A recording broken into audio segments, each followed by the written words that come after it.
The crystal chandelier above threw sparkles of light across the ballroom, but Simone felt nothing but cold dread spreading through her chest. She stood beside her husband Trevor at his company's annual gala, wearing the navy blue dress he had picked out for her. The dress was beautiful, expensive, and made her feel like a stranger in her own skin. But she had worn it because Trevor insisted it would photograph well. She watched him laugh with his colleagues, that confident smile that had first attracted her 10 years ago now seeming false under the bright lights. His hand rested casually in his pocket while he gestured with the other, telling some story about a client meeting. Simone knew she should be listening, should be the supportive wife, but her attention kept drifting to the young woman standing just behind Trevor's boss. Rachel, Trevor's assistant. 26 years old with perfect posture and a smile that never quite reached her eyes when she looked at Simone. Trevor was brilliant in that presentation, one of the executives was saying. Really saved the account. Simone felt a surge of pride despite everything. She reached out to take Trevor's hand, a simple gesture of support, the kind of thing married couples did without thinking. Her fingers had barely brushed his when he jerked his arm away like she had burned him. "Don't touch me in front of everyone," he hissed, his voice low but sharp enough to cut. The words hit her like a slap. The executive who had been speaking stopped mid-sentence. Two other colleagues glanced away, suddenly very interested in their drinks. The silence lasted only a second, maybe two, but it felt like an hour. Simone's hand hung in the air between them, frozen. She started. "Simone, please." Trevor's jaw tightened. "You're making a scene." She wasn't making a scene. She had barely moved. But everyone was looking at her now, and their eyes held pity. That was somehow worse than anything else. She pulled her hand back and pressed it against her stomach, trying to hold herself together. "Excuse me," she managed to say, her voice barely above a whisper. "I need to use the restroom." Nobody tried to stop her. She walked across the ballroom on legs that felt like they might give out at any moment. The bathroom was mercifully empty, all white marble and bright lights that showed every detail of her face in the mirror. Her eyes were too wide, her smile too tight. She looked terrified. When had she started looking terrified? She ran cold water over her wrists, an old trick her mother had taught her for staying calm. The water was shocking against her skin, real in a way the rest of the evening wasn't. She counted to 10, then 20, then 30. When she finally looked up again, her reflection had settled into something more composed. She could do this. She could go back out there and stand beside Trevor and smile and pretend that everything was fine. She had been doing it for months now, maybe longer. What was one more night? But when she stepped out of the bathroom, she saw them. Trevor and Rachel, standing in the small alcove near the coat check where they thought no one could see them. Trevor's hand was on Rachel's lower back, possessive and familiar. Rachel was laughing at something he had said, her head tilted back, her hand resting on his chest. It was the way Rachel's hand rested on his chest that did it. Casual. Comfortable. Like she had done it 1,000 times before. Simone stepped back into the hallway shadow, her heart pounding so hard she thought everyone in the ballroom must be able to hear it. She watched Trevor lean in close to whisper something in Rachel's ear. Watched Rachel's smile grow wider.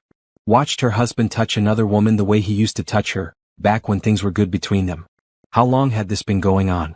The question echoed in her mind as she watched them separate, Rachel heading back toward the ballroom first, Trevor waiting a careful 30 seconds before following.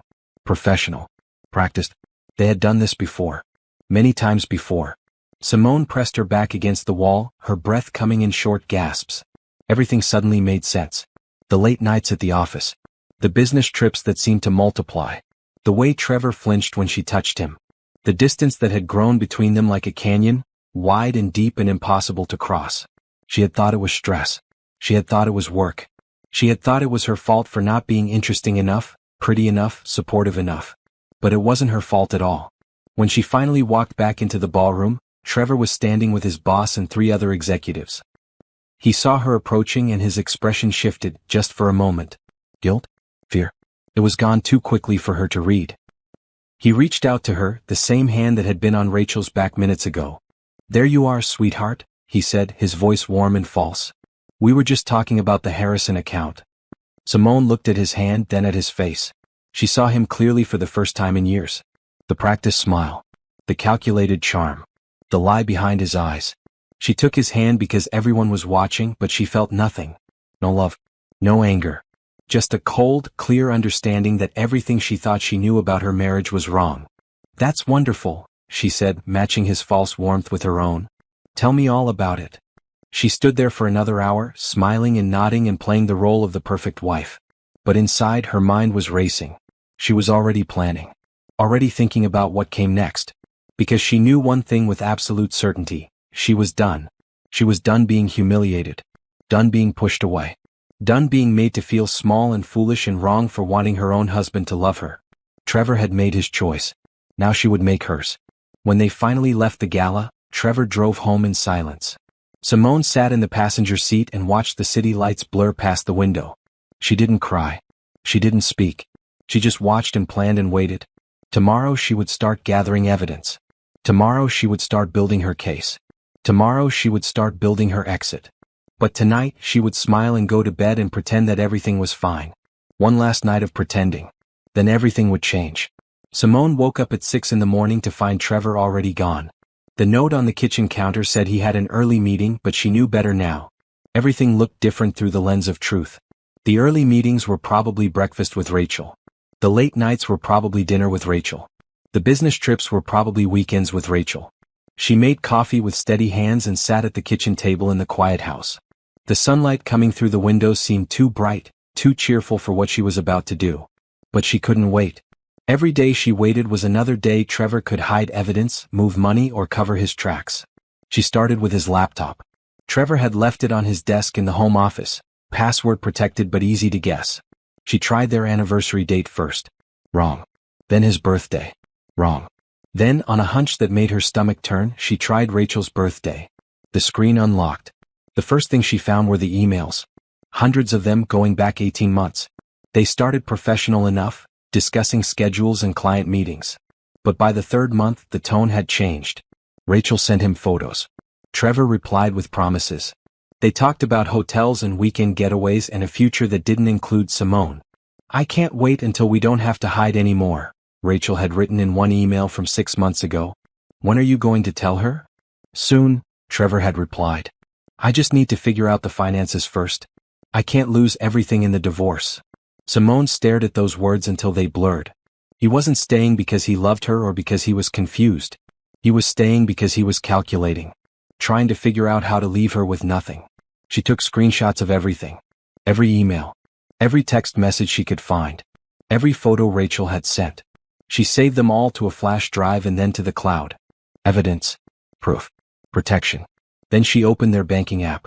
They had 3 joint accounts: checking, savings, and a money market account they were supposed to be using to save for a house. The checking account looked normal, with regular deposits from both their paychecks and normal expenses. But the savings account balance made her freeze. They should have had close to $150,000 in savings. The balance showed $12,000. Simone felt like someone had punched her in the chest. She clicked through to the transaction history with shaking hands. The withdrawals had started a year ago. Small amounts at first, $2,000 here, $3,000 there. Then larger amounts. $10,000. $15,000. $20,000.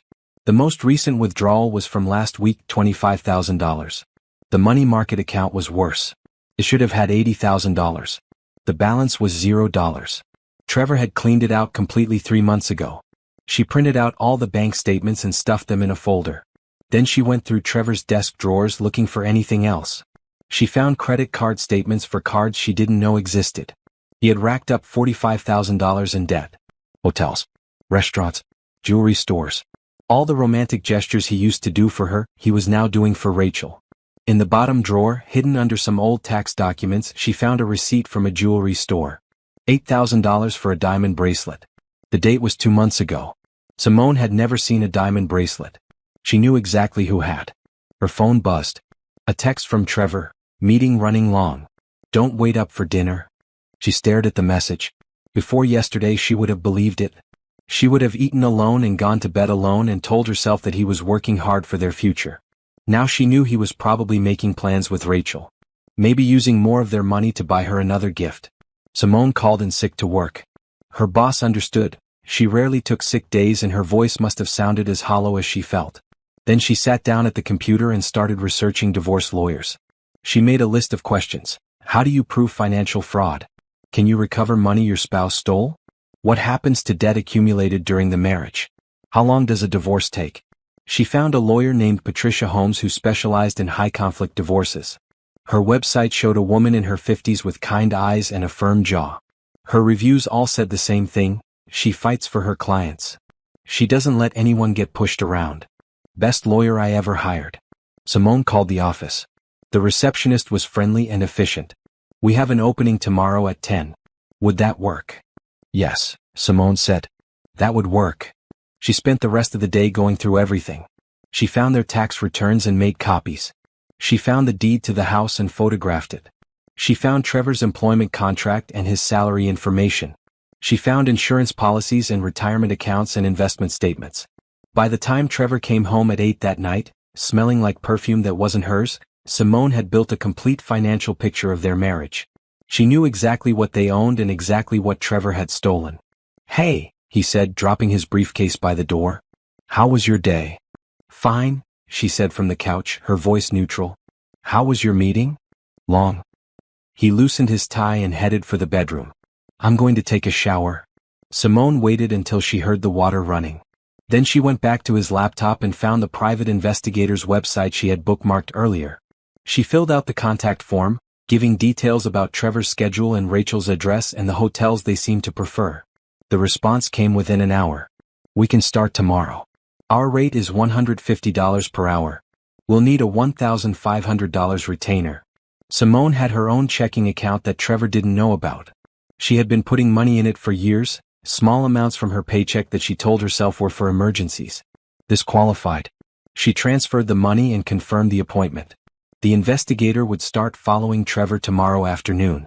When Trevor came out of the shower, Simone was in bed pretending to read. He got in beside her and reached for her hand. She let him take it even though her skin crawled at the touch. "I love you," he said, the same lie he had probably told her 1,000 times.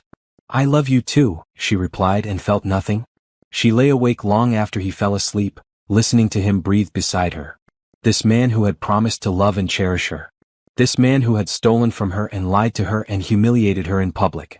This man who thought she was too stupid or too weak to notice what he was doing. He had no idea what was coming. No idea that while he slept, she was gathering evidence and building her case and preparing to walk away from everything they had built together. Tomorrow she would meet with the lawyer. Tomorrow the investigator would start collecting proof. Tomorrow she would take the first real step toward freedom. But tonight she would lie here and let him think he had won. Let him think she was still the quiet, trusting wife who believed his lies. Let him think he was safe. Because the element of surprise was the only advantage she had, and she wasn't going to waste it. Patricia Holmes's office was on the 20th floor of a building downtown, with floor-to-ceiling windows that looked out over the city. Simone sat in the waiting room with her folder of evidence clutched in her lap, trying to keep her breathing steady. She had told Trevor she had a doctor's appointment. He hadn't even looked up from his phone when she left. "Simone." The receptionist smiled at her. "Patricia is ready for you." Patricia Holmes was exactly like her photo, 50s, kind eyes, firm jaw. But in person there was something else. A sharpness. An intelligence that made Simone feel instantly safer. "Thank you for seeing me," Simone said, sitting down in the chair across from Patricia's desk. "Of course." Patricia opened a legal pad and picked up a pen. "Why don't you tell me what's going on?" Simone took a breath and started talking. She told Patricia about the gala, about the emails, about the money. She showed her the bank statements and the credit card bills and the screenshots from Trevor's laptop. She laid it all out, every piece of evidence she had gathered, and watched Patricia's expression grow darker. "This is financial abuse," Patricia said finally. "And possibly fraud depending on how he's been moving the money. You have excellent documentation. Can I get the money back?" Simone asked. "Or is it just gone? We can fight for it. The court doesn't look kindly on one spouse depleting marital assets, especially when it's being used to fund an affair. We can ask for reimbursement and we can make sure the remaining assets are divided fairly." Patricia made notes on her pad. "But I need to know, are you sure you want to do this? Divorce is hard and it's going to get harder when he realizes you're serious." "I'm sure," Simone said. "I don't want to be married to someone who treats me like this." "Good." Patricia nodded. "Then here's what we're going to do. First, we're going to get you set up with a forensic accountant who can track every penny Trevor has spent. Second, we're going to file for divorce and request an immediate freeze on all assets so he can't move any more money. Third, we're going to make sure you're protected financially, legally, and personally. They spent the next 2 hours going through everything. Patricia asked questions Simone hadn't even thought of. Did Trevor have any family money? Did they have any property besides the house? Were there any businesses or investments she didn't know about? By the time Simone left the office, she had a plan. A real, concrete plan with steps and timelines and goals. She also had homework. Patricia wanted her to gather more financial documents and make a list of everything they owned, from furniture to retirement accounts. Simone went home and spent the afternoon photographing every room in the house. Every piece of furniture. Every appliance. Every item of value. She made a spreadsheet listing everything they owned and what it was worth. She felt like she was cataloging her whole life, and in a way she was. Her phone buzzed with a text from the private investigator. Got some good photos today. We'll send report tonight. The report came at 9 p.m., after Trevor had texted to say he was working late. The investigator had followed Trevor from his office to a restaurant across town. The photos showed Trevor and Rachel at a corner table, holding hands across the white tablecloth, kissing in the parking lot, getting into Trevor's car together and driving to a hotel. Simone looked at the photos and felt nothing. No anger, no sadness, just a cold certainty that she was doing the right thing. She saved the photos to her cloud drive and added them to her evidence folder. The next day, she met with the forensic accountant Patricia had recommended. His name was Robert Chin, and he had the focused intensity of someone who loved numbers more than people. This is straightforward, Robert said, looking at her bank statements. Your husband has been systematically draining your accounts for over a year. I can track every withdrawal and show exactly where the money went. Hotels, restaurants, cash withdrawals, transfers to credit cards. It's all documented. How much is gone? Simone asked, even though she already knew. From what I can see here, approximately $218,000. But I'll need access to all your accounts to give you a final number. $218,000. More than she had thought. More than she could really comprehend. That was years of saving, years of working, years of planning for a future that Trevor had already thrown away. Can we get it back? She asked. We can try. The court will consider it marital waste, money spent on the affair. At minimum, we can argue that you should receive a larger share of the remaining assets to compensate for what he took. Simone signed the papers giving Robert access to their financial records. He promised to have a complete report within a week. She went home and cooked dinner. Trevor came home at 7, earlier than usual. He kissed her cheek and asked about her day. She told him it was fine and asked about his. He told her about a meeting that probably never happened and a client that probably didn't exist. They ate dinner together like a normal couple. They watched television together like nothing was wrong. Trevor put his arm around her on the couch and she let him, even though it made her skin crawl. I'm glad we have nights like this, he said. Just the two of us. Me too, she lied. The investigator sent more photos the next day. Trevor and Rachel at lunch. Trevor and Rachel leaving work together. Trevor and Rachel in his car, parked in a quiet street, clearly arguing about something. Simone saved every photo. Every piece of evidence. Every proof of his betrayal. She opened a new bank account at a different bank, one Trevor had never used. She started having her paycheck deposited there instead of their joint account. Small amounts at first, then her whole paycheck. Trevor never noticed. She found a storage unit and rented it for 3 months. She started moving things there, photos from her childhood, her grandmother's jewelry, important documents, anything she wanted to make sure Trevor couldn't touch in the divorce. She did it slowly, a box at a time, when Trevor was at work. She met with Patricia twice more that week. They reviewed the investigators' reports and Robert's preliminary findings. They discussed strategy and timeline. Patricia recommended waiting until they had a complete picture before filing. You only get one chance to catch him off guard, Patricia said. We need to make sure we have everything when we move. Simone agreed. Every day of waiting was another day of evidence. Another day of photos from the investigator. Another day of Trevor digging himself deeper. She started looking at apartments online. Nothing too expensive. She needed to save her money for the divorce and for starting over. But something clean and safe in hers. She bookmarked her favorites and made plans to view them once she filed. Trevor noticed she was quiet. Is everything okay? He asked one night. You seem distant. I'm fine, she said. Just tired. Maybe you should take some time off work. You've been pushing yourself too hard. The irony almost made her laugh. He was the one working late every night, and he was worried about her pushing herself too hard. Maybe, she said. I'll think about it. But she didn't take time off. She kept working, kept gathering evidence, kept preparing. Every morning she woke up and pretended everything was fine. Every night she went to bed next to a man she no longer trusted. And in between she built her case piece by piece. Robert sent his final report 3 weeks after their first meeting. The total amount Trevor had taken was $236,000. He had spent it on hotels, restaurants, gifts for Rachel, and cash withdrawals that couldn't be traced. He had also opened 2 credit cards in both their names and maxed them out, another $62,000 in debt that Simone would be responsible for if she didn't fight it. Patricia reviewed everything and nodded. "We have enough. More than enough. When do you want to file?" Simone thought about it. Trevor had a business trip coming up in 2 weeks.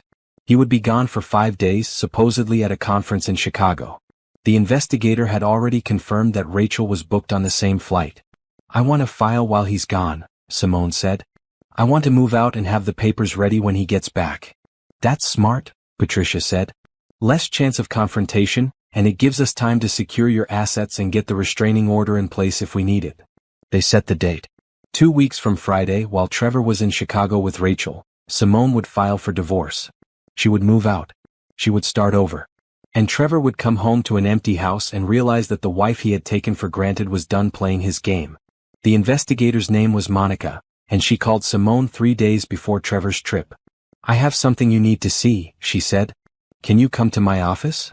Simone left work early and drove to Monica's office in a strip mall on the east side of town. The office was small but professional, with photos on the wall showing Monica's credentials and licenses. Monica herself was in her 40s, with short hair and observant eyes that missed nothing. "Sit down," Monica said, gesturing to a chair. She pulled up a file on her computer. "I've been following your husband for 3 weeks now, and I've documented 67 meetings with Rachel. Lunches, dinners, hotel visits, car meetups. I have photos and video of all of them." She clicked through the images. Trevor and Rachel walking hand in hand. Trevor and Rachel kissing in a parking garage. Trevor and Rachel checking into a hotel at 2 in the afternoon. The photos were clear and damning. "But that's not all," Monica said. She pulled up a different file. "I also followed Rachel.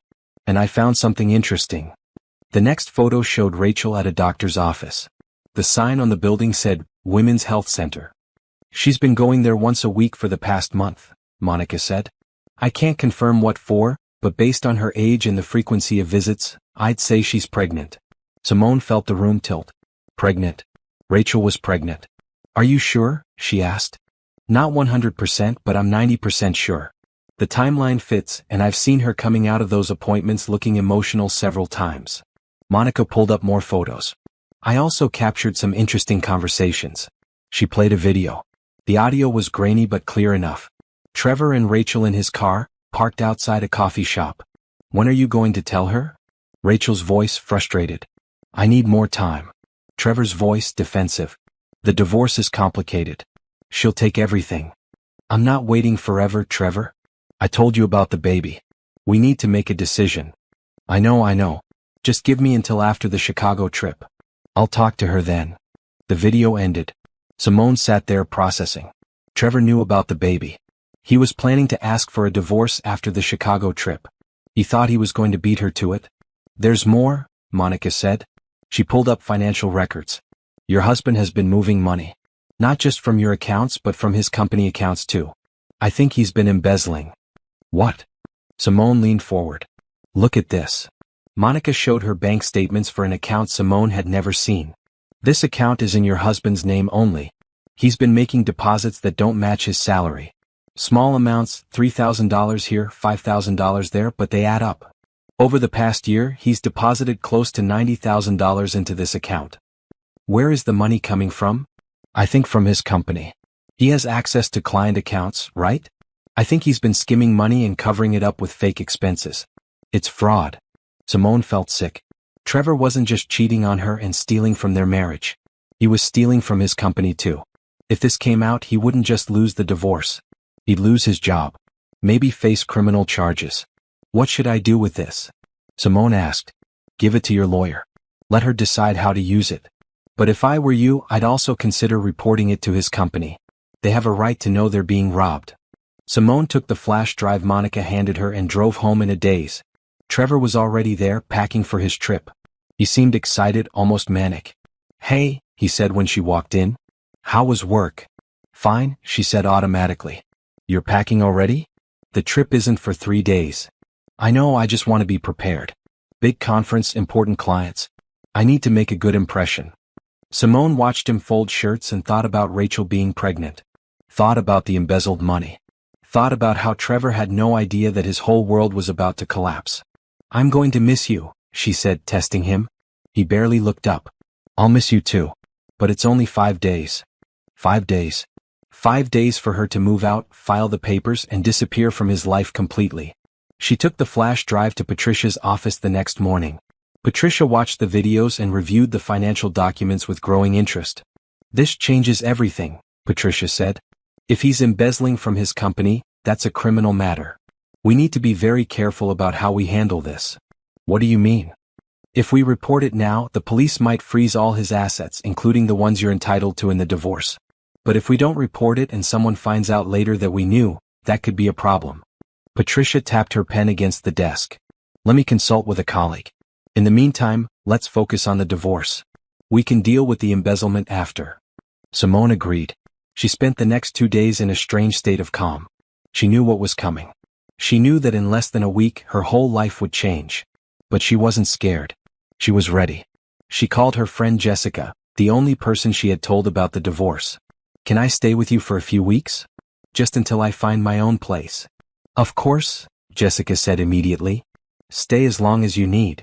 Simone reserved a moving truck for Friday. She made a list of everything she wanted to take, her clothes, her books, her grandmother's furniture that had been in the guest room, all the things that were hers before she married Trevor. She would leave him everything else.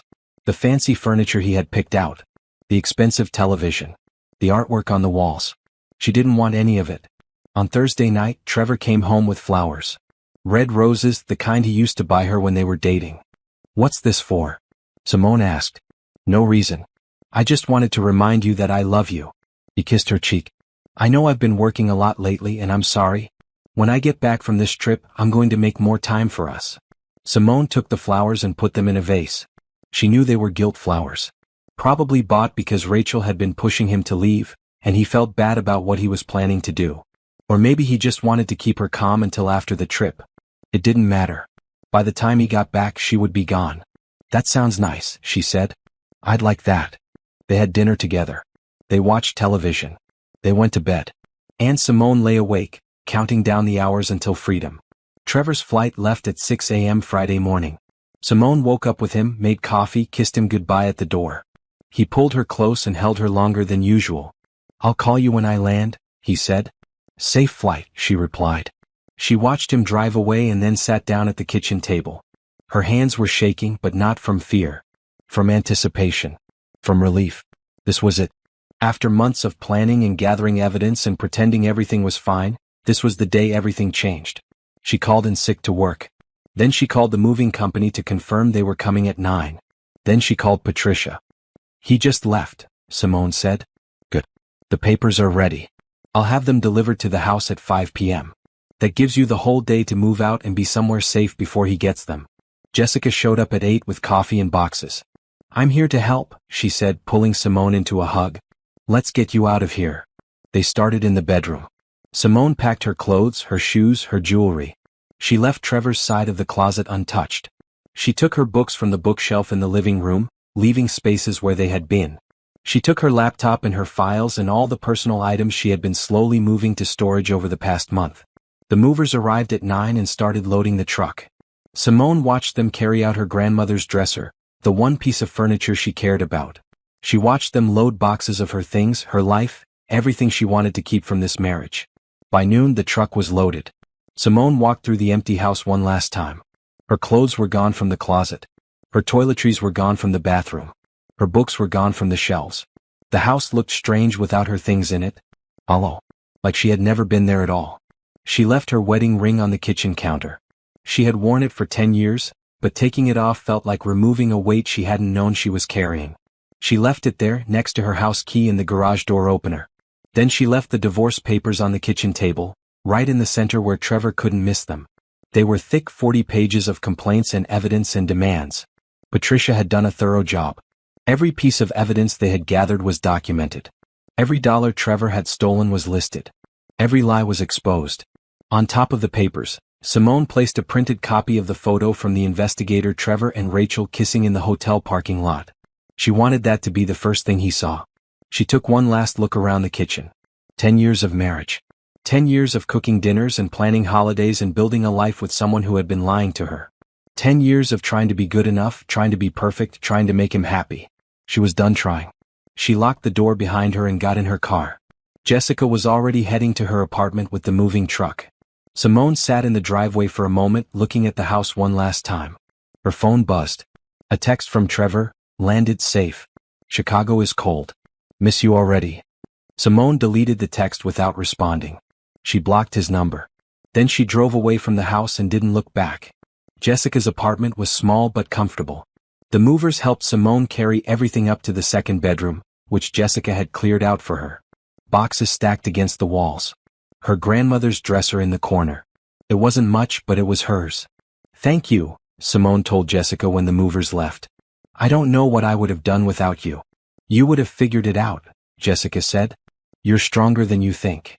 At 5 p.m., Simone's phone rang. It was Patricia. The papers have been delivered, Patricia said. The process server confirmed he left them on the kitchen table as instructed. What happens now? Simone asked. Now we wait. Trevor has 30 days to respond.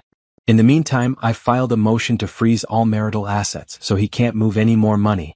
And I've sent a letter to his company's legal department informing them about the embezzlement. You reported him? After consultation with a criminal law colleague, yes. We had a legal obligation to report suspected fraud. The company will do their own investigation. If they find evidence of embezzlement, they'll likely fire him and possibly press charges. Simone felt a flutter of something in her chest. Not quite guilt, but not quite satisfaction either. What will happen to him? That's not your concern anymore, Patricia said gently. Your concern is protecting yourself and getting what you're entitled to in the divorce. Let Trevor worry about Trevor. After they hung up, Simone sat on Jessica's couch and realized she had nothing to do. No dinner to cook for Trevor. No house to clean. No lies to pretend to believe. For the first time in months, she had nothing but time and silence and freedom. She ordered pizza and ate it with Jessica while they watched bad reality television. She laughed at something stupid one of the contestants said. The laugh surprised her. She hadn't really laughed in so long she had almost forgotten what it felt like. At 9 p.m. her phone rang. A known number. She almost didn't answer, but curiosity got the better of her. Hello? Simone. Trevor's voice tight with panic. What the hell is this? What did you do? She had unblocked him from Patricia's phone for legal reasons, but hearing his voice still made her stomach clench. I filed for divorce, she said calmly. I can see that. But this is insane. These accusations you're saying I stole money? That I had an affair?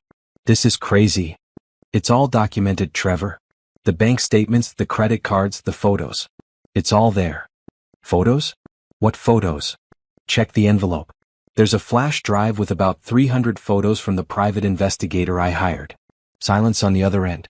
Then, you hired a private investigator? I did. And a forensic accountant.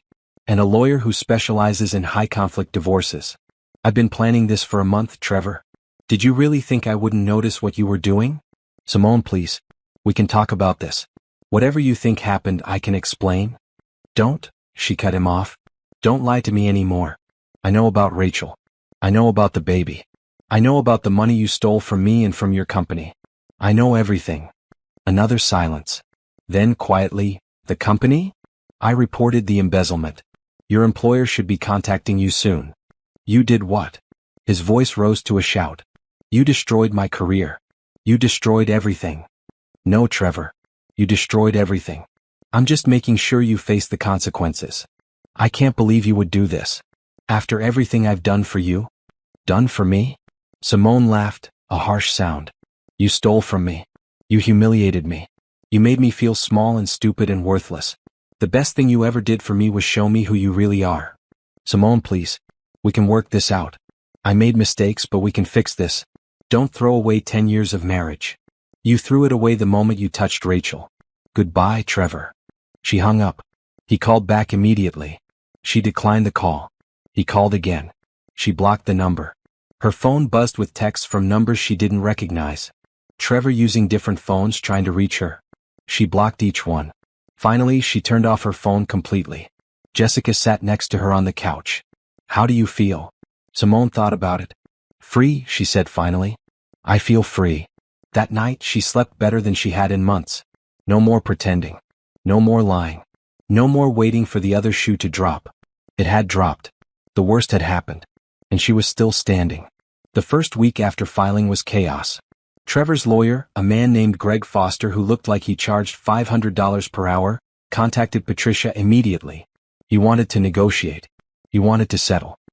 He wanted to make this all go away quietly. Patricia told him to pound sand. "We're not settling," she told Simone at their meeting the following Monday. "Not yet. Not until we get every piece of information we need and every dollar you're entitled to." Trevor tried calling Simone from new numbers every day. She blocked each one. He tried emailing. She set up a filter to send his emails directly to a folder she never checked. He tried showing up at her office.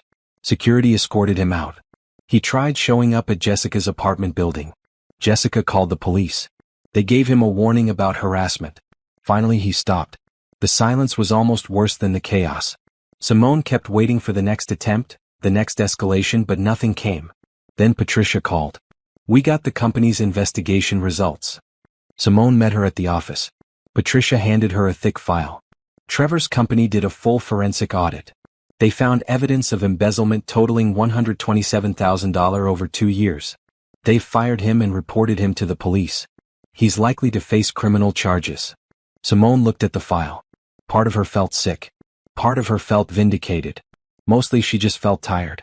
"There's more," Patricia said. "Rachel came to see me." "What? Why?" "She wants to talk to you.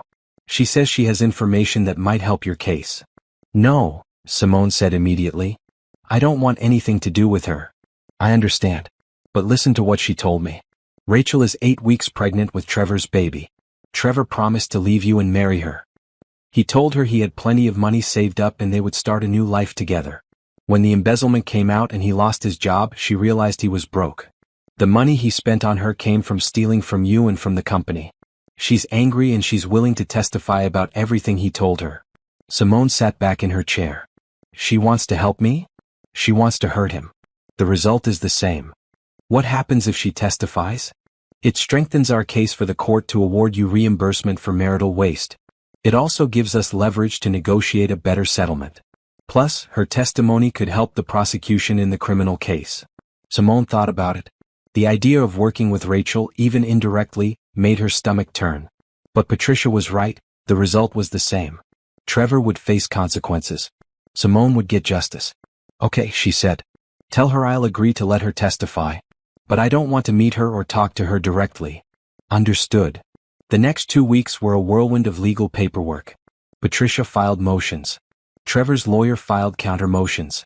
They fought over every asset, every piece of furniture, every shared account. Trevor's position was simple. He wanted to split everything 50-50. He claimed the money he took was marital funds that he had a right to spend. He denied the affair despite the photos. He denied the embezzlement, despite his company's findings. His lawyer argued that Simone was vindictive and trying to destroy Trevor's life over a simple marital disagreement. Patricia's response was devastating. She submitted the photos from the investigator, the bank statements from the forensic accountant, Rachel's sworn statement about the affair and the baby, Trevor's company's investigation results. The judge took one look at the evidence and ruled that all marital assets would remain frozen until the final divorce hearing. Trevor couldn't touch any of the remaining money. He couldn't sell the house. He couldn't liquidate their investments. He was stuck. Without a job and without access to money, Trevor started falling apart. Simone heard about it through mutual friends who didn't know when to keep their mouths shut. He moved in with his brother. He couldn't make the mortgage payment on the house.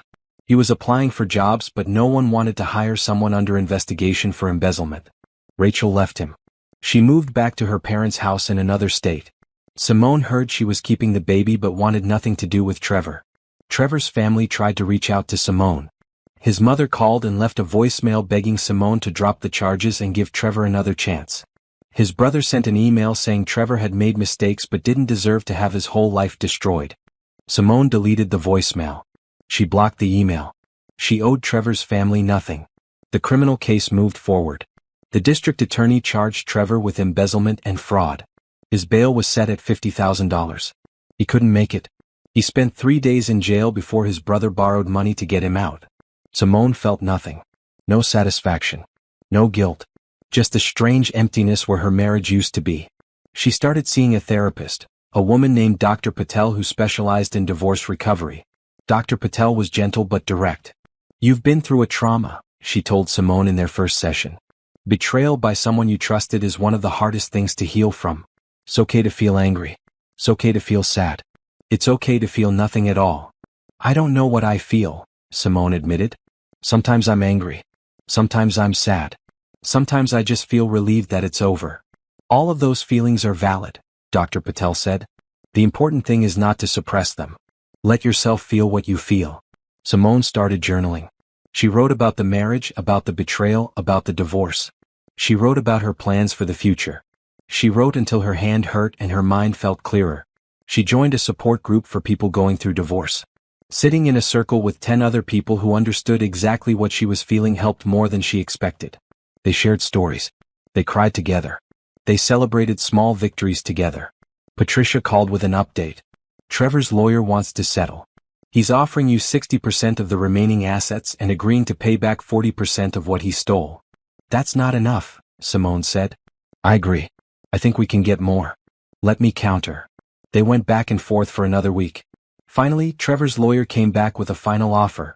Simone would get 75% of all remaining marital assets. Trevor would pay back 60% of what he stole over time, and he would waive any claim to spousal support. "Take it," Patricia advised. "It's a good deal. And it gets you out faster." Simone thought about it. Part of her wanted to fight for every penny. But another part of her just wanted to be done. Wanted to close this chapter and move on. "Okay," she said. "I'll take it." They signed the settlement agreement. The divorce would be final in 90 days. Simone would get the house which she planned to sell. She would get most of their savings and investments. She would get her freedom.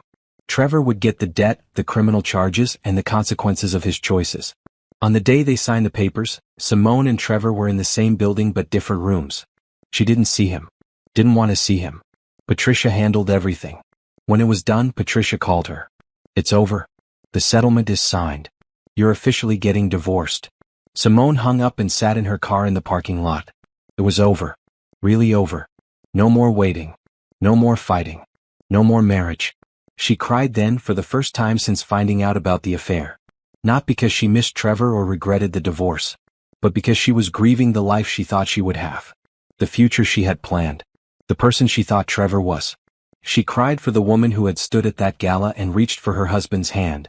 The woman who had believed his lies and trusted his promises. The woman who had thought love was enough. Then she dried her tears, started her car, and drove to Jessica's apartment. That woman was gone. A stronger woman had taken her place. A woman who knew her worth and wouldn't settle for less than she deserved. And that woman was ready to build a new life. The house sold in 3 weeks. Simone walked through it one last time, making sure she hadn't left anything behind. The rooms were empty, just walls and floors and windows. It didn't look like the place where she had spent 10 years of her life. It looked like just another house. She locked the door and handed the keys to the realtor. After paying off the mortgage and splitting the equity according to the settlement, she walked away with $180,000. Combined with her share of their other assets, she had enough to start over. She found a small apartment on the west side of town. 1 bedroom, a galley kitchen, and a balcony that looked out over a park. It was nothing like the house she had shared with Trevor. It was better. It was hers. She bought furniture piece by piece. Nothing expensive or fancy. Just things she liked. A comfortable couch in deep blue. A bookshelf for her growing collection. A small dining table where she could eat breakfast and work on her laptop. Every piece was a choice she made for herself. Dr. Patel told her this was part of the healing process. "You're reclaiming your autonomy," she said. "For 10 years, you made decisions based on what Trevor wanted or what the marriage needed. Now you're learning to make decisions based on what you want." It was harder than it sounded. Simone would stand in a store looking at coffee mugs and freeze, unable to decide if she liked the blue ones or the green ones. Did she even like coffee mugs? Did she care? But slowly she figured it out. She did like the blue ones. She also liked cooking her own meals and watching documentaries and going to bed at 9 p.m. because she was tired, not because someone else was staying up late. She reconnected with old friends she had lost touch with during the marriage. Jessica introduced her to new people. She joined a book club that met every other Thursday. She started taking a yoga class on Saturday mornings. Work became something she actually enjoyed again. Without the constant stress of her failing marriage, she could focus. She landed a major project at her marketing firm and executed it flawlessly. Her boss noticed. "You've been doing excellent work lately," he told her at her annual review. "I'd like to promote you to senior consultant." The promotion came with a raise and more responsibility. Simone threw herself into it. She worked on campaigns for major clients. She traveled to conferences and networking events. She built a reputation as someone who could handle complex projects and deliver results. 6 months after the divorce was finalized, her boss approached her with an idea. "Have you ever thought about going independent? You have the skills and the client relationships. I think you could do really well as a consultant." Simone hadn't thought about it. But once he said it, the idea wouldn't leave her mind. She did the math. She calculated expenses and projected income. She created a business plan. 3 months later, she gave notice at her firm and started her own consulting business. She was terrified. What if she failed? What if she couldn't find clients? What if she had made a huge mistake? But she also felt alive in a way she hadn't felt in years. This was her choice, her risk, her dream. Her first client was a former colleague who needed help with a product launch. The second was a referral from that client. The third was someone she met at a networking event.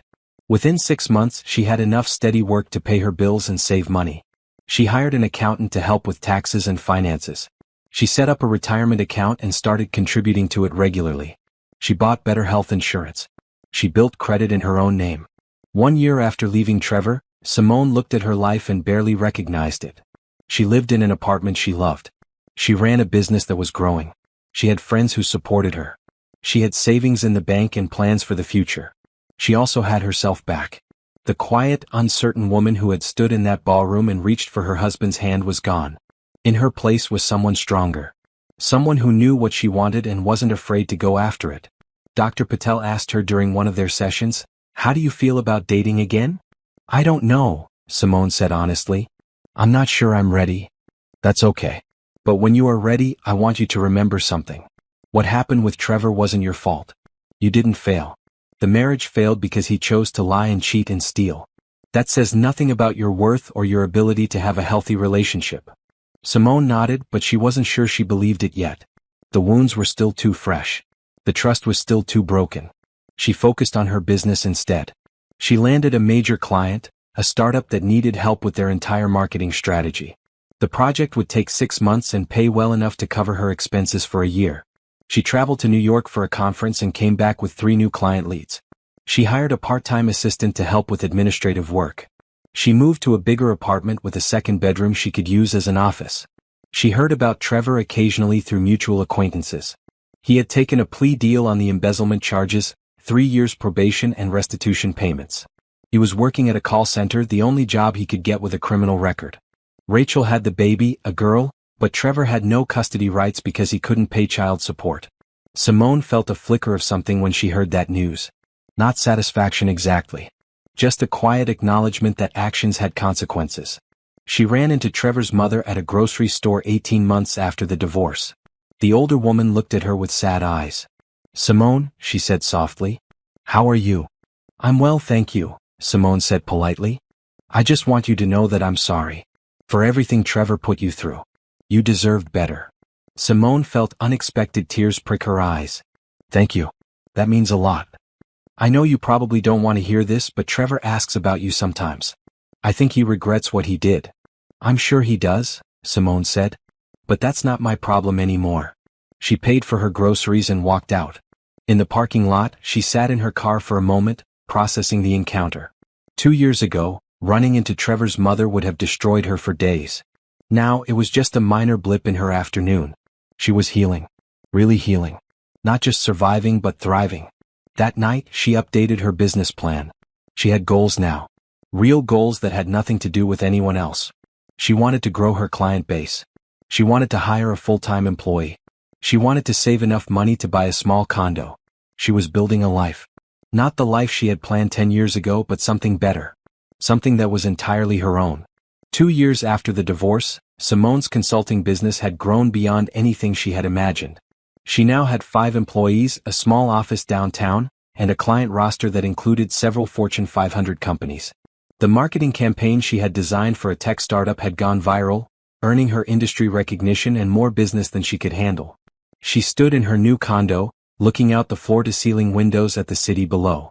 She had closed on the property last month, a 2-bedroom unit in a modern building with a gym and a rooftop terrace. It wasn't huge, but it was beautiful and it was hers. Completely hers. No mortgage split with someone else. No compromise on the location or the style. Just her choice. Her phone rang. Patricia Holmes, who had become more of a friend than just her lawyer. "Did you see the article?" Patricia asked. "What article?" "Check your email. The Business Journal did a feature on successful women entrepreneurs. You're in it." Simone opened her laptop and found the article. There she was, photographed in her office, with a whole page dedicated to her business journey. The article talked about how she had started her consulting firm from nothing and built it into a thriving business in just 2 years. What it didn't mention was the divorce, the betrayal, the pain that had pushed her to take the risk in the first place. She had asked the journalist to leave that part out. This wasn't a story about surviving divorce. It was a story about building something that mattered. Her assistant, a sharp young woman named Grace, called. "Have you seen your inbox? We've gotten 17 new client inquiries since the article went live this morning." Simone laughed. 17? In one morning? And counting. This is going to be huge for us. She spent the rest of the day fielding calls and emails. By the evening they had 23 new inquiries. Some she would take on. Some she would refer to other consultants she trusted. The ones she took would grow her business even more. She treated Grace and her other employees to dinner at a nice restaurant to celebrate. They talked about expansion plans and hiring strategies and the possibility of opening a second office. "You've built something amazing," Grace told her. "In 2 years you've gone from solo consultant to this. It's impressive." Simone smiled. "We've built something amazing. I couldn't do this without all of you." But alone in her condo that night, she let herself feel proud. She had done this. She had taken the worst moment of her life and turned it into fuel for something better. She had proven to herself that she didn't need Trevor or the marriage or the life she thought she wanted. She could build her own life. A better life. She heard through a former colleague that Trevor was still struggling. The call center job barely paid his bills. He was living with his brother and would be for the foreseeable future. The restitution payments took most of his paycheck. Rachel had moved to another state and he saw his daughter maybe twice a year. Simone felt nothing when she heard this. Not satisfaction. Not pity. Just nothing. Trevor's life was no longer any of her concern. She got invited to speak at a business conference about marketing strategy. Standing on that stage in front of 300 people talking about campaigns she had designed and executed, she felt something shift inside her. This was who she was meant to be. Not Trevor's wife. Not someone's employee. But a business owner. A leader. Someone who created opportunities instead of waiting for them. The speaking engagement led to more opportunities.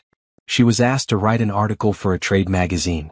She was invited to join a panel discussion on entrepreneurship. She was offered a position on the board of a nonprofit that helped women start businesses. She said yes to all of it. Every opportunity was a chance to grow, to learn, to build something bigger than herself. She also started saying yes to social invitations. Dinners with friends. Networking events. A weekend trip to wine country with Jessica and some other friends. She was learning to have fun again. To relax. To trust that the world wouldn't fall apart if she wasn't constantly on guard. At a charity fundraiser for the nonprofit she had joined, she met Nathan. He was an architect who had volunteered to help redesign the nonprofit's office space. He was tall with kind eyes and an easy smile. When he introduced himself, he shook her hand and held it just a moment longer than necessary. "I've read about your company," he said. "The campaign you did for TechWave was brilliant." "Thank you," Simone said, surprised he knew her work. They talked for an hour about business and design and the fundraiser. When the event ended, he asked for her number. "I'd like to take you to dinner sometime," he said. "If you're interested." Simone hesitated. Dating felt like stepping off a cliff. What if she chose wrong again? What if she couldn't trust her judgment? But Nathan was patient. "No pressure," he said. "Think about it. If you decide you're interested, call me." She thought about it for 3 days. She talked to Dr. Patel about it. She talked to Jessica about it. Finally, she called him. Their first date was coffee at a small cafe. Simple. Low pressure. They talked about work and family and books. Nathan was easy to talk to. He listened more than he talked. He asked questions about her business and seemed genuinely interested in the answers. At the end of the date, he walked her to her car. "I'd like to see you again," he said. "If you'd like that too." "I would," Simone said. They dated slowly. Coffee dates turned into dinner dates. Dinner dates turned into weekend activities. They went to art galleries and hiking trails and farmers markets. Nathan never pushed for more than she was ready to give. He let her set the pace. 3 months in, he met Jessica and some of her other friends. 6 months in, she met his family. His parents were warm and welcoming. His sister was funny and kind. They treated Simone like she belonged. "I'm not my ex-husband," Nathan told her one night when she pulled away from a kiss. "You don't have to be afraid of me." "I know," Simone said. "But it's hard to trust again." "I understand. Take all the time you need." "I'm not going anywhere." And he didn't. When she had bad days and couldn't explain why, he gave her space. When she wanted to talk, he listened. When she needed reassurance, he gave it without making her feel weak for needing it. Slowly, carefully, she let herself trust him. She let herself believe that not all men were like Trevor. That it was possible to have a relationship built on honesty and respect and genuine care. Her business continued to thrive. She hired 3 more employees. She opened a second office in a neighboring city. She won awards for her campaigns. She was invited to speak at more conferences. One day, she ran into an old colleague from her previous job. "I heard Trevor's working at a call center now," the colleague said, clearly fishing for gossip. "I wouldn't know," Simone said honestly. "I don't keep track of him." And it was true. She didn't think about Trevor anymore. Didn't wonder how he was doing or if he regretted what he did. He was just a chapter in her life that had closed. An important chapter that had taught her hard lessons, but a closed chapter nonetheless. She was too busy building her future to dwell on her past. 3 years after the divorce, Simone stood in her office and looked at the expansion plans spread across her desk. Her company had grown to 15 employees and they needed more space. She was considering leasing an entire floor in a newer building downtown. "This is a big step," Grace said, looking at the numbers. "But we can afford it. We've had record growth this quarter." Simone smiled. Record growth. Her company that she had started from nothing was now generating over $2 million in annual revenue. She had clients across the country. She had a reputation as one of the best marketing consultants in the industry. She also had something else. Something she hadn't expected to find again. She had love. Nathan had asked her to move in with him 6 months ago. They had found a house together, a beautiful modern place with big windows and a yard for the dog Nathan had always wanted. Simone had said yes, but only after they agreed to split everything equally and keep their finances separate. She would never again put herself in a position where someone else controlled her money. Nathan had agreed without hesitation. "Your independence is part of what I love about you," he had said. "I would never ask you to give that up." They bought the house together, both their names on the deed. They adopted a rescue dog, a golden retriever they named Sunny. They built a life that felt balanced and healthy and real. Simone's friends adored Nathan. Jessica had pulled her aside at a dinner party and said, "I'm so happy for you. You deserve someone who treats you this well." Dr. Patel had agreed. "You've done the work to heal," she told Simone in one of their last sessions. "You've learned to trust yourself again. That's why you can trust Nathan. Not because he's perfect, but because you know you would survive if things didn't work out. You've proven that to yourself." On a Saturday morning in early spring, Nathan took Simone to the park where they had their first real date. They walked along the path where they had walked dozens of times before. When they reached the bench where they had sat and talked for hours that first day, Nathan stopped. "I have something to ask you," he said. He got down on one knee and pulled out a ring. "Simone, you are the strongest, smartest, most incredible person I've ever met. I love how you've built your business from nothing. I love how you help other women find their strength. I love who you are and who I am when I'm with you. Will you marry me?" Simone looked at the ring, then at Nathan's face. 3 years ago, if someone had told her she would be getting engaged again, she would have laughed. Marriage had nearly destroyed her. Why would she ever want to do it again? But this wasn't Trevor. This was Nathan. This was a man who had spent 3 years showing her what real partnership looked like. Who supported her dreams without trying to control them.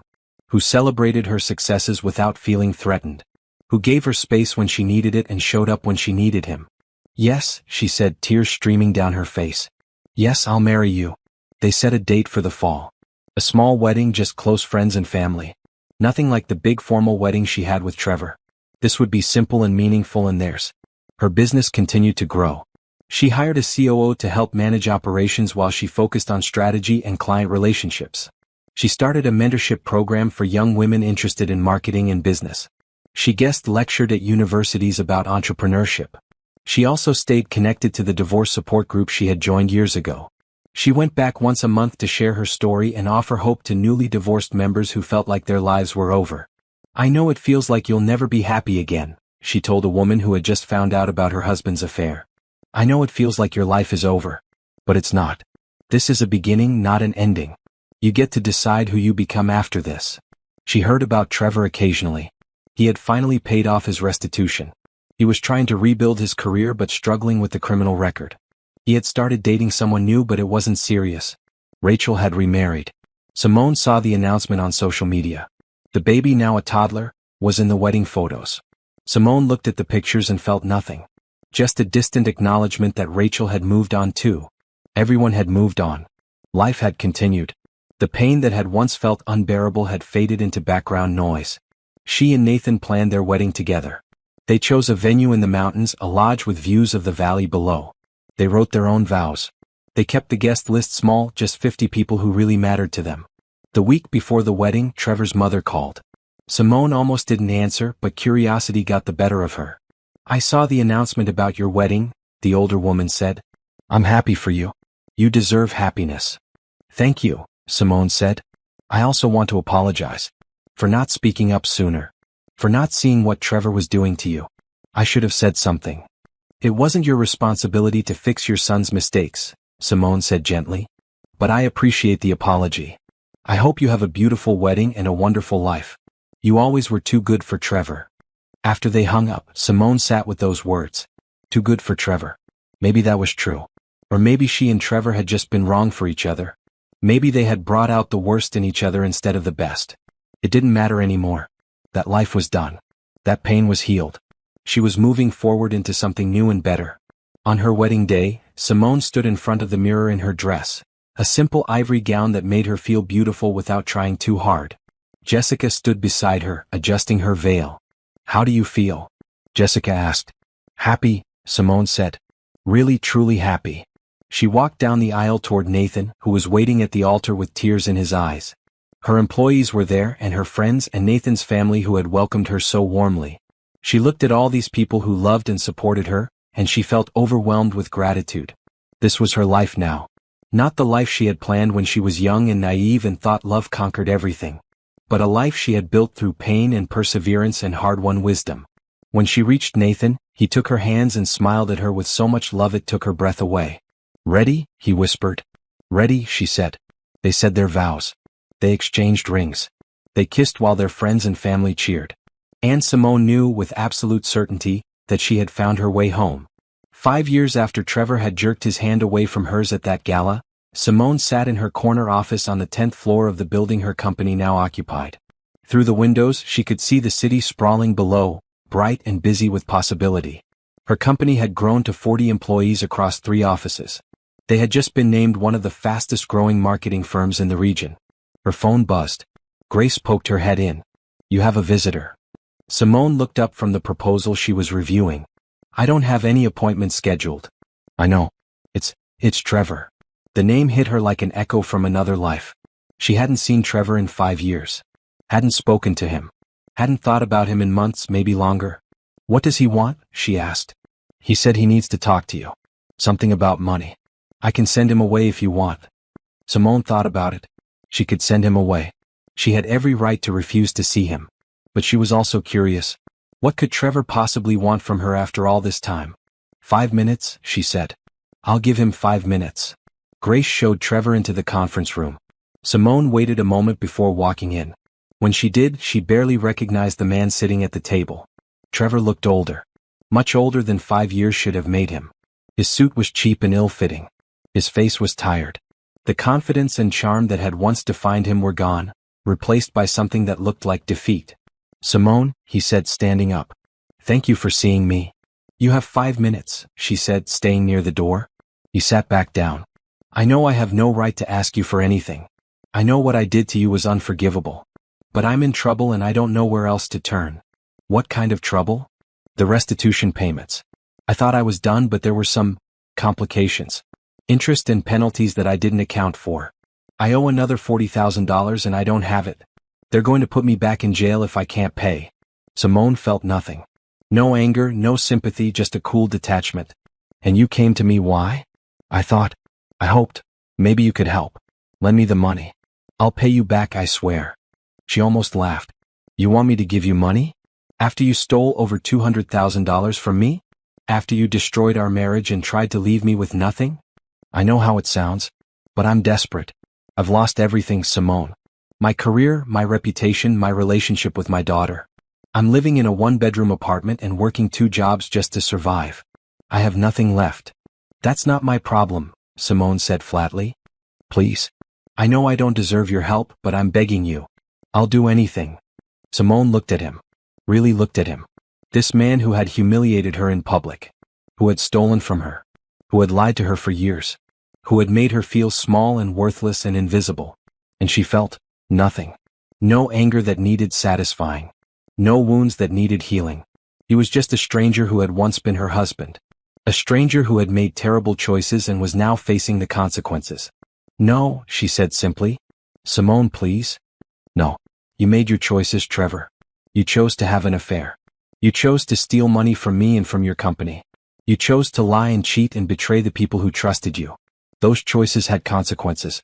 I'm not going to rescue you from them. But I'll go to jail. Then you'll go to jail. That's what happens when you commit crimes. I've changed. I'm not the same person I was. I don't care if you've changed. I'm not interested in who you are now or who you might become. I'm done caring about you. I've been done for 5 years. Trevor stood up, his face flushing with anger. You've done pretty well for yourself, haven't you?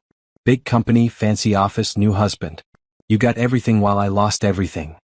I built everything, Simone corrected him. While you were stealing and lying, I was working. While you were making excuses, I was building a business. While you were feeling sorry for yourself, I was creating a life. I didn't get anything from you except pain and debt. Everything I have now, I earned. So you're just going to let me suffer? I'm going to let you face the natural consequences of your actions. There's a difference. She walked to the door and opened it. Your 5 minutes are up. Don't come back here. Don't call me. Don't contact me ever again. We have nothing to say to each other. Trevor walked past her, his shoulders slumped. At the door he turned back. I'm sorry. For everything. I really am sorry. I'm sure you are, Simone said. But that doesn't change anything. Goodbye, Trevor. She watched him walk to the elevator and waited until the doors closed behind him. Then she went back to her office and sat at her desk. Her hands were shaking slightly, but not from fear or anger. From the sheer surreal nature of the encounter. Trevor had come to her begging for help. The man who had once made her feel worthless had come to her because he thought she might save him. The irony wasn't lost on her.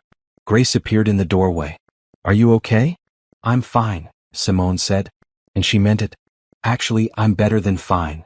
That evening, she told Nathan about Trevor's visit over dinner. They were cooking together in their kitchen, a routine they had developed and perfected over the years. How do you feel? Nathan asked, chopping vegetables. Honestly, I feel free. For 5 years, I thought if I ever saw Trevor again, I'd feel angry or hurt or something. But I felt nothing. He's just a person I used to know. He doesn't have any power over me anymore. Nathan pulled her close and kissed her forehead. I'm proud of you. You've come so far. She had come far. From the woman who had stood in that ballroom feeling humiliated and worthless to the woman she was now, successful, confident, loved. The journey had been painful, but it had also been necessary. She had to fall apart to rebuild herself stronger. Her business continued to thrive. She won more awards, landed more clients, expanded to more cities. She became known not just for her marketing expertise but for her commitment to helping other women succeed. She funded scholarships for women in business school. She spoke at conferences about overcoming adversity. She used her story to help others find their strength. She and Nathan talked about having children. They weren't sure yet, but they were open to the possibility. If they did, Simone knew she would raise them to value independence and self-worth. To know that love should lift you up, not tear you down. To understand that the best revenge against those who hurt you is living a life they could never destroy. She never heard from Trevor again. She assumed he went to jail for the unpaid restitution, but she didn't check. She didn't care enough to find out. Rachel reached out once, years later, through a mutual friend. She wanted to apologize for her part in everything. Simone declined to meet her. She didn't need the apology. She had already forgiven, not because Rachel or Trevor deserved forgiveness, but because carrying anger and resentment would only hurt her. She had let it all go and moved on. On a bright Saturday morning, Simone stood on the balcony of her house and looked out at the yard where Sonny was playing. Nathan was inside making coffee. Her phone was full of messages from employees and clients and friends. Her calendar was full of meetings and events and opportunities. She thought about that night at the gala, when Trevor had pulled his hand away and everything had started to unravel. At the time, it had felt like the end of the world. Like she would never recover from the pain and humiliation. But it hadn't been the end. It had been a beginning. The beginning of her finding herself. The beginning of her learning what she was capable of. The beginning of a life that was truly hers.